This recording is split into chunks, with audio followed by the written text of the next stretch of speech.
Nicolás Grau está esta mañana acá en el estudio de Mesa Central. Ministro, muchas gracias por la gentileza de estar acá. Hola Iván, muchas gracias a ustedes por la invitación. Oiga, Claudia Álamo, que estaba justo en esta mesa en el bloque anterior, estuvo reporteando al gobierno, las coaliciones que lo apoyan, decía que había una sensación de que se le había sacado poco brillo al tema del salario mínimo, que venía algún tipo de actividad para relevar esto, que en la práctica empieza a pagarse a fines de este mes. Bueno, mire, ese es un tema más comunicacional, pero lo que sí yo puedo decir con mucha certeza es que yo creo que es un importante avance para el país, no solo para el gobierno, la ley que acabamos de aprobar, por distintas razones. Primero, por la forma en la que se construyó ese proyecto y se aprobó, y también por el contenido mismo. Déjeme partir por la forma.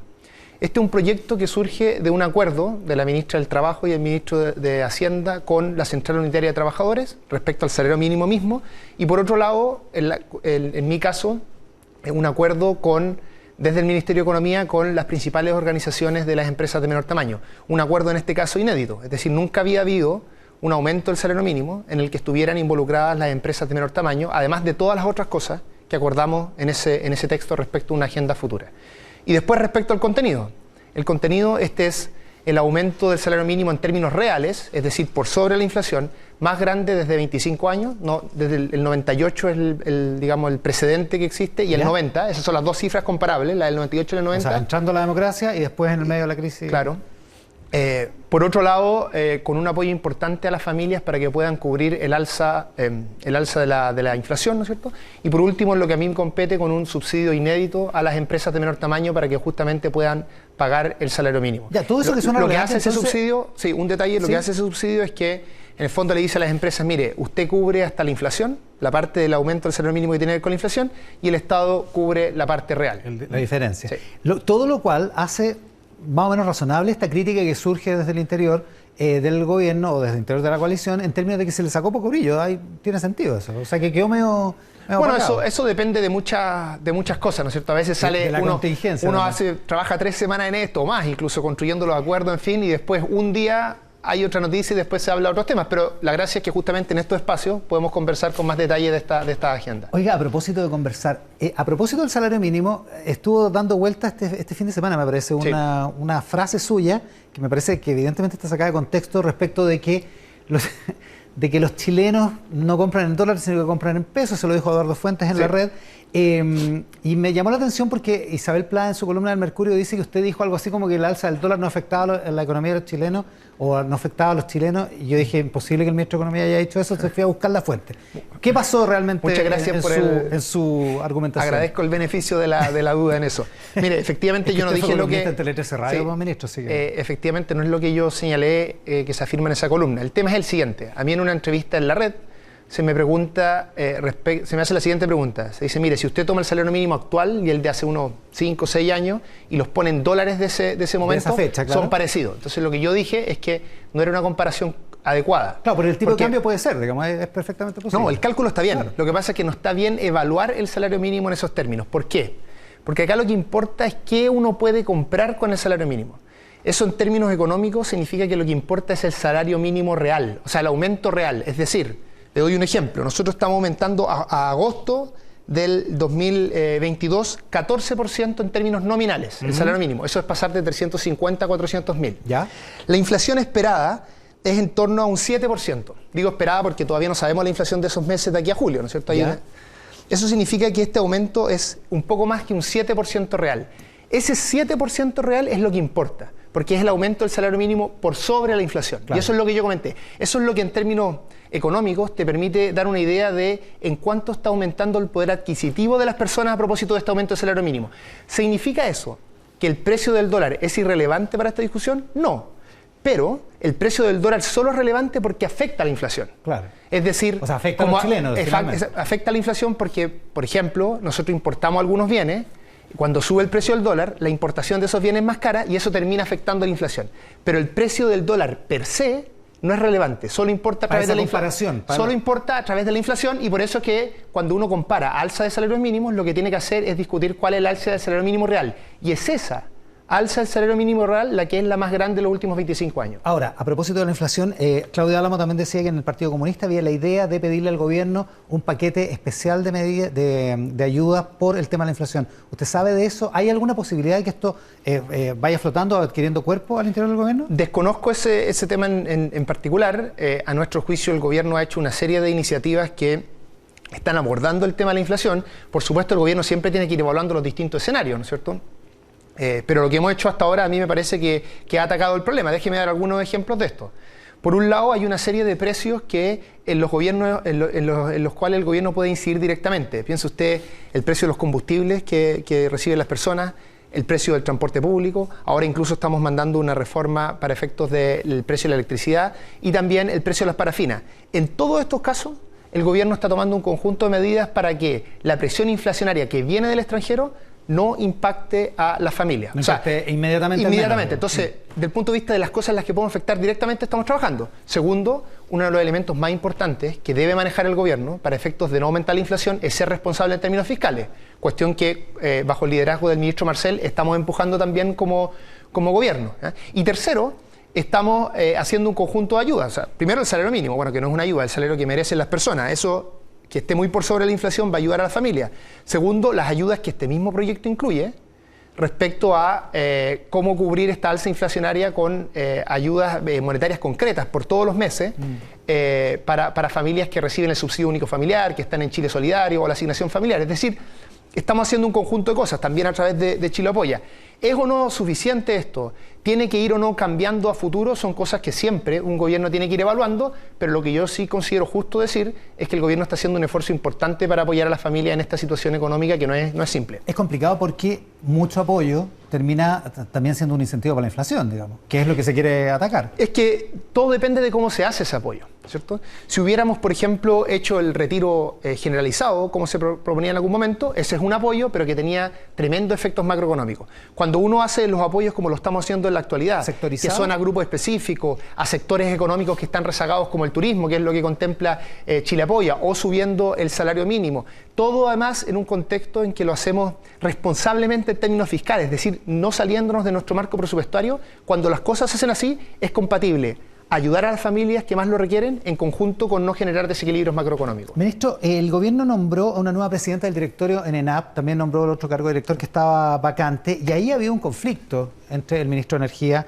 y el directorio de ENAP, y desde la compañía ha surgido la especie de que el ministro de Energía intentó darle instrucciones al directorio de la compañía, cosa que en la práctica no está dentro de sus atribuciones, digamos. ¿Qué piensa usted de lo que ocurrió ahí? Esto a raíz del paro de subcontratistas, en fin, de la protesta de los subcontratistas que dicen que no son atendidos ni siquiera en la posibilidad de dialogar con el directorio de la ENAP. Mire, yo desconozco el detalle de este tipo de conversaciones. Por supuesto que he escuchado las declaraciones del ministro Huepe por la prensa, pero lo que yo sí considero importante resaltar acá es que el gobierno debe asegurar el suministro, en este caso de petróleo, una cuestión clave para efectos del funcionamiento de la economía.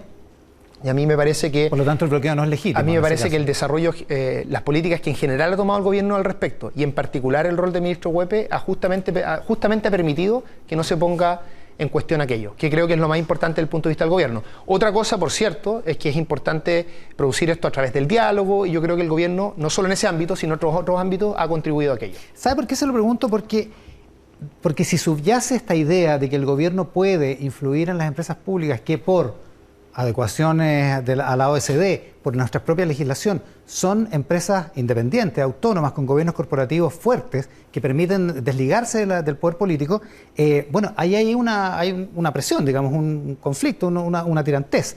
Me gustaría saber de qué lado está el gobierno y de qué lado está usted. O sea, entiendo el potencial problema, pero yo la verdad desconozco que ese problema haya ocurrido. Entonces, que se haya presentado. Entonces prefiero no dar una opinión al respecto. Por cierto, nosotros, todo el gobierno y cada uno de las ministras y los ministros tiene que actuar de acuerdo a los marcos legales que nos competen. Yo tengo asociado una serie de servicios en los que tengo una relación con ellos, pero también tienen grados de autonomía relevantes. Por ejemplo, por dar alguno que tiene alto nivel de autonomía y que está muy bien que así sea, piense usted la Fiscalía Nacional Económica.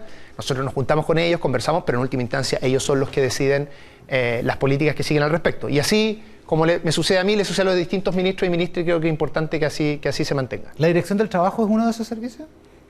Bueno, yo desconozco la forma, el nivel específico de independencia que tiene la Dirección del Trabajo en su relación con el Ministerio del Trabajo, por lo tanto no le puedo dar una respuesta concreta al respecto porque, insisto, es muy distinta. O sea, hay niveles, hay instituciones que tienen alto nivel de autonomía y otras que tienen un nivel menor de autonomía. Se lo pregunto porque hay un dictamen de la Dirección del Trabajo que aparentemente lo que hace, si es que se interpreta correctamente, o como lo interpretan algunos más bien, es que termina o dificulta la posibilidad de grupos negociadores en la negociación colectiva, que es una discusión de larga data en términos de los que quieren fortalecer el sindicalismo. Y eso de alguna manera conversa con el borrador de la nueva Constitución, sí, que no reconoce en nada la existencia de grupos negociadores. ¿Qué piensa usted de los efectos que puede tener en la economía un dictamen como ese? Mire, en términos generales, yo diría que lo que mejor le hace a una economía es justamente promover el diálogo al interior de la empresa. Cuando se fortalecen los sindicatos, en la experiencia comparada, eso no necesariamente implica mayor conflictividad, sino que muchas veces lo que sucede es que al existir un sindicato fuerte que aglutine el grueso de las y los trabajadores, lo que termina sucediendo es que eso facilita la conversación con el empleador y se pueden buscar espacios conjuntos de complementariedad que permitan el desarrollo de la empresa en conjunto con el desarrollo de la calidad de vida de las y los trabajadores. Así que, si usted me pregunta por mi perspectiva general, yo diría que es muy positivo que la legislación promueva el que existan sindicatos fuertes que puedan articular. Esa es la experiencia que uno ve en Europa y en otros países desarrollados. Hay algunos que piensan que el borrador de la Constitución se pasó un poco de rosca en esto, y hay algunos que plantean que se ha planteado un derecho a huelga infinito. No sé si usted está al tanto de lo que dice el borrador de la Constitución. Conozco esa discusión. Yo me he metido a la lectura de la Constitución en las partes más bien económicas. Por cierto, esta es parte de lo que en un sentido amplio de la palabra sería la economía, por lo tanto lo he visto. Mira, creo que está muy relacionado con mi respuesta anterior. Yo diría que cuando se fortalecen las distintas partes, eso no necesariamente aumenta la conflictividad, y esto sí, yo lo estudié harto en mi vida más académica, en mi vida anterior, así que yo no veo ningún problema al respecto. De hecho, muchas veces sucede que en los espacios o en los países donde hay un menor apoyo del punto de vista legal para los sindicatos es donde suele existir mayor conflictividad. Usted mire, por ejemplo, insisto, la experiencia del mundo europeo, de lo que tradicionalmente se llamó el estado de bienestar. En esos lugares la legislación es muy favorable a los sindicatos y el nivel de conflictividad es muy bajo. Entonces, yo creo que son cosas que lo que hay que entender acá es que lo que hace una legislación que le da mayor poder a las y los trabajadores no es necesariamente aumentar los conflictos, sino que aumentar la capacidad de negociación que tiene ese sector, que normalmente eso se expresa en más igualdad interior de la empresa, pero no necesariamente más conflicto. O más huelga, claro, en ese sentido. Por conflicto me refiero a huelga y otro tipo de... Le pregunto, ¿sabe por qué le pregunto? Porque todas estas cosas que le he ido preguntando van configurando un cierto ambiente que para algunos es un ambiente antinegocios que hay al interior del gobierno, o de la coalición, o de la gente que llegó al poder ahora. Mire, yo no lo veo así. A mí por razones obvias me toca conversar mucho con el sector privado, tanto las empresas de menor tamaño con las que, como decíamos al principio de esta entrevista, hemos firmado un acuerdo inédito y tenemos una agenda de codiseño de políticas públicas. Por lo tanto, creo que nadie nos podría comentar que estamos siendo un gobierno, digamos, lejano a ese mundo. Creo que todo lo contrario. Y por otro lado, también me toca tener una relación muy fluida con el mundo de la gran empresa. De hecho, vamos a hacer un consejo de la gran empresa que es parte trabajando este viernes de la próxima semana. Además de las muchas reuniones que yo he tenido con cada uno de estos sectores por separado. Y lo que yo veo en esas conversaciones es una muy buena relación, donde nosotros como gobierno decimos de manera muy clara, mire, nosotros vamos en esta dirección, queremos hacer cambios importantes, algunos de ellos son cambios estructurales, pero lo importante para ustedes, esto es lo que les voy a decir tal cual lo que le decimos al mundo empresarial, es que no hayan sorpresas. Lo importante, los países para que tengan harta inversión, para que tengan un ambiente favorable para los negocios, no se requiere que sean países sin cambio. De hecho, muchas veces cuando los cambios se atrasan por mucho tiempo, eso erosiona la cohesión social, debilita las instituciones y hace países que sean inestables. En cambio, cuando uno logra hacer esos cambios y los canaliza institucionalmente, que es lo que está sucediendo en Chile, eso genera al mediano plazo una situación más favorable para los negocios. ¿Y cómo se garantiza que no haya sorpresa? Siendo muy transparente desde el punto de vista del gobierno. Diciendo lo que queremos hacer. Exactamente. Nosotros hemos dicho siempre, lo ha hecho todas las ministras, los ministros, el presidente de la República, Gabriel Boric, siempre hemos dicho, mire, nosotros queremos hacer esta reforma, esta reforma, esta reforma. Por cierto, esas reformas las queremos hacer en un contexto político y de voto en el Parlamento que no es trivial, va a requerir negociación, pero nosotros somos muy optimistas. Piense usted que acabamos de hacer el aumento del salario mínimo más importante en los últimos 30 años y tuvimos casi unanimidad. O sea, se puede si uno trabaja, si uno construye amplios acuerdos sociales, si uno conversa con la oposición y si la oposición también, tal como fue en el caso del salario mínimo, tiene una postura constructiva, porque la tuvo, ¿no es cierto? Claro, y así funcionó. Y así funcionó, funcionando. Sí. Se lo pregunto porque, a propósito de la transparencia, a propósito de esta consulta de la Cancillería, de los tratados comerciales, hay mucha cuestión respecto de si es pertinente hacerlo, de si se hizo coordinadamente con el gobierno. No quiero preguntar de eso, sino que más bien del concepto de legitimar la política comercial. O sea, ya que estamos transparentando, a lo mejor es perfectamente legítimo que un gobierno que ganó las elecciones, que está en el poder, administrando el poder ejecutivo, diga que no le gusta la política comercial, que no está de acuerdo con la política comercial de ahora y que de aquí en adelante la va a cambiar. En vez de irse como con el subterfugio de una consulta, que más no sé qué, cuando en la práctica, cuando el subsecretario encargado del asunto dice que hay que legitimar la política comercial, lo que se está entendiendo es que no es una política legítima. No, a ver, lo que yo diría es lo siguiente, déjenme partir por una afirmación que nosotros dimos durante la campaña y que hemos repetido una y otra vez. Nosotros no vamos a cambiar los acuerdos comerciales que tiene acordado el país de forma unilateral. Bueno, es que no hay cómo. No, uno siempre podría hacerlo. Siempre lo que pasa es que sería una muy mala decisión hacerlo, pero se puede. Bueno, claro, ya. Lo han hecho países. Usted me dice no hay cómo, pero lo han hecho países. Ya. Que se retiran. Hay gente, usted recordará que en la campaña había esta gente que se decía que había que retirarse la ONU. Es verdad, todo se puede hacer. Todo se puede hacer. Ahora, nosotros hemos dicho de manera muy clara que eso no va a suceder en nuestro caso. Y eso yo diría que es lo más importante y de tranquilidad. Ahora, sucede también que los acuerdos comerciales tienen en su interior, en su diseño, espacios de revisión cada cierto tiempo, donde los países pueden plantear las cosas que les gustaría hacer distinto. Y a eso se le llama normalmente modernización de los acuerdos comerciales. Claro. Y en ese espacio en los que el gobierno siempre va a canalizar cada una de sus opiniones. Entonces, piense usted que, por ejemplo, ¿cuáles son las cosas que a nosotros nos gustaría poder avanzar? Nos gustaría poder avanzar en que, por ejemplo, uno pueda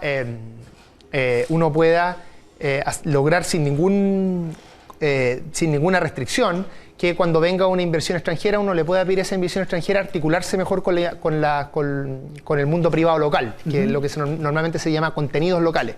Eso algunos tratados lo limitan. Lo que nosotros decíamos en campaña es, queremos tratar de que no lo limiten. ¿Lo vamos a lograr o no en esta conversación multilateral? Tal vez sí, tal vez no. Lo importante es que siempre este gobierno va a actuar fortaleciendo el multilateralismo, porque eso es lo que nos interesa, ¿no es cierto? Tanto en acuerdos como el acuerdo de Escazú, que es muy importante, y también en la política comercial. Así que esa es nuestra agenda, es una agenda muy clara y que yo estoy seguro que le da tranquilidad al mundo empresarial, porque entiende en el fondo que no está en cuestión los tratados de libre comercio, las rebajas arancelarias, eso nunca ha estado en cuestión. No, nunca. ¿Y por qué es necesario legitimar la política comercial? Bueno, es que lo que sucede, y yo creo que más allá de la discusión de si tendría que haber usado ese verbo. Ese verbo eventualmente puede ser discutible. Yo creo no me quedaría en el verbo. Lo que sí creo es que el verbo que provoca problemas, es que en Chile y el mundo, vea usted lo que sucedió en Brexit, vea usted lo que ha pasado en las campañas en Estados Unidos y en general en Europa, tanto en sectores de izquierda como en sectores de derecha, hay un movimiento muy fuerte antiglobalización y eso a veces tiene que ver con las desigualdades que se han generado en los países y otras veces tiene que ver con noticias falsas. Es una combinación de esas dos cosas. En ese contexto es muy positivo que existan espacios de diálogo donde el gobierno pueda escuchar cuál es la postura de las y los empresarios respecto a estas distintas políticas, del mundo civil en general, se canalice, eso se articule y finalmente eso se pueda canalizar institucionalmente a través de estas discusiones multilaterales. Así que me parece que el diálogo, la conversación es adecuado. Si ese verbo en particular era o no la mejor opción, yo la verdad nunca he sido un experto en la utilización de los verbos. No, lingüista. No soy un lingüista, pero creo que los sustantivos se entienden desde el punto de vista del gobierno. Pero es un político, ministro, y le quiero hacer una pregunta política. Yo sé que usted es el ministro de Economía, pero usted también es parte del ADN de este gobierno. Está en el epicentro de este gobierno desde la campaña, como lo recordamos. ¿A usted qué le parece el análisis que hace el alcalde de Valparaíso, Jorge Charp, ayer en el Mercurio, en términos de que es un error que haber tratado de ampliar la base política hacia la exconcertación? Mire, lo primero que yo diría es que no hay algo así como un ADN del gobierno. Y esto yo creo que es importante decirlo. En el gobierno conviven distintas tradiciones políticas que fue una decisión política del presidente y de sus equipos en su minuto. Yo no participé en esa decisión porque era una decisión del equipo que a posterior fue el equipo político, en conversación con los partidos políticos que eran de Apro Dignidad, de justamente hacer un gobierno en el que convivieran estas distintas tradiciones. Eso tiene distintas justificaciones. Por de pronto la primera, y la más importante diría yo, es que para hacer grandes transformaciones uno tiene que lograr mayoría. Y no podíamos partir con un gobierno en que estuviera tan lejos de las mayorías. Y la segunda, que es tan importante como la anterior, es que todos estos partidos políticos que son parte del gobierno acuerdan en el programa de transformaciones profundas que queremos hacer.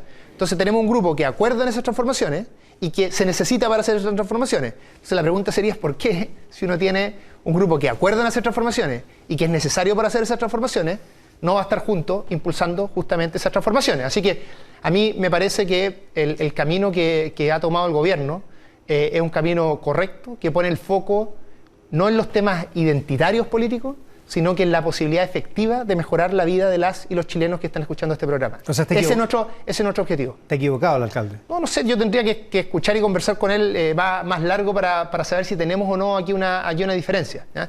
Pero el centro del gobierno es transformar la realidad, ¿cierto? Lograr mejoras en la vida de las personas, en muchos ámbitos complejos, la agenda ecológica. Nosotros necesitamos hacer una transformación productiva del país, porque tenemos la crisis climática y tenemos 10 años de estancamiento de productividad, 10 años. O sea, necesitamos hacer cosas distintas, necesitamos hacer grandes acuerdos públicos-privados, necesitamos construir una visión común que nos permita plantearnos a un desarrollo que, junto con aumentar la productividad, se haga cargo de los compromisos del Estado de Chile en cuanto a la carbono neutralidad de aquí al 2050.